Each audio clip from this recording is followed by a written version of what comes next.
Hello, bachcho. Let's read this question. The question says, Lewis dot structure of formic acid is. The key concept for this question is Lewis dot structure. See, Lewis ने ये observe किया था कि हमारे वो gases होती हैं वो बहुत ज्यादा स्टेबल है।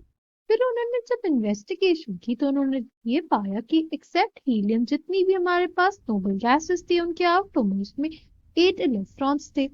इसी की बेसिस पे उन्होंने दिया था अपडेट रूल। उन्होंने ये बोला था कि हर एलिमेंट ये चाहेगा कि अपने आउटर मोस्ट में वो 8 इलेक्ट्रॉन्स को पूरा कर सके and this can be done by either sharing of electrons or by transfer of electrons। दो तरीके से हो सकता है, either by sharing of electrons or transfer of electrons। ठीक ना, हमसे बोला है क्वेश्चन में कि लुईस डॉट स्ट्रक्चर बनाना है फॉर्मिक एसिड का। ठीक, उससे पहले हम लोग एक और चीज समझेंगे, वो चीज होगी हमारे लुईस सिंबल्स। उन्होंने ये कहा था कि हमारे पास जो वैलेंस इलेक्ट्रॉन है यानी जो आउटरमोस्ट इलेक्ट्रॉन्स है वही बॉन्डिंग में पार्टिसिपेट करते हैं, जो हमारे इनर इलेक्ट्रॉन्स है और न्यूक्लियस है वो नहीं करते हैं। ठीक है, इसी के बेसिस पर दिए थे लुईस सिंबल्स। जैसे हाइड्रोजन एक इलेक्ट्रॉन दिखाएंगे क्योंकि उसके आटोम्स में एक इलेक्ट्रॉन है। अब अगर हम लोग बात करते हैं फॉर्मिक एसिड की, देखो इसमें हमारे पास जो सेंट्रल एटम होगा वो हमारे पास कार्बन होगा। कार्बन के कितने इलेक्ट्रॉन्स, कार्बन के आटोम्स में 4 इलेक्ट्रॉन्स होते हैं। ठीक, अब एक बॉन्ड वो हाइड्रोजन से बनाएगा।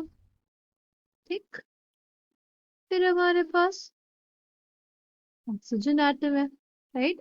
उसके आटोम्स में कितने इलेक्ट्रॉन्स, उसके आटोम्स में 6 इलेक्ट्रॉन्स। ठीक, एक ऑक्सीजन एटम, ये दूसरा ऑक्सीजन एटम और ये दूसरा हाइड्रोजन एटम, तो ऑक्सीजन के साथ बॉन्डिंग कर लेगा।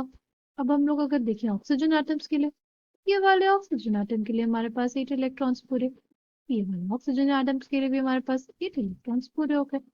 अगर हम लोग बात करते हैं कार्बन की, तो कार्बन के भी 8 इलेक्ट्रॉन्स पूरे हो गए, राइट।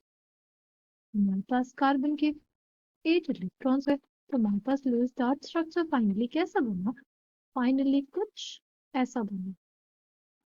ठीक, यहाँ पे हमारे पास ऑक्सीजन पे 2 लोन पे, ये वाले ऑक्सीजन पे भी हमारे पास 2 लोन पे। This is the final answer for our question. I hope you understood it well. Thank you and all the best.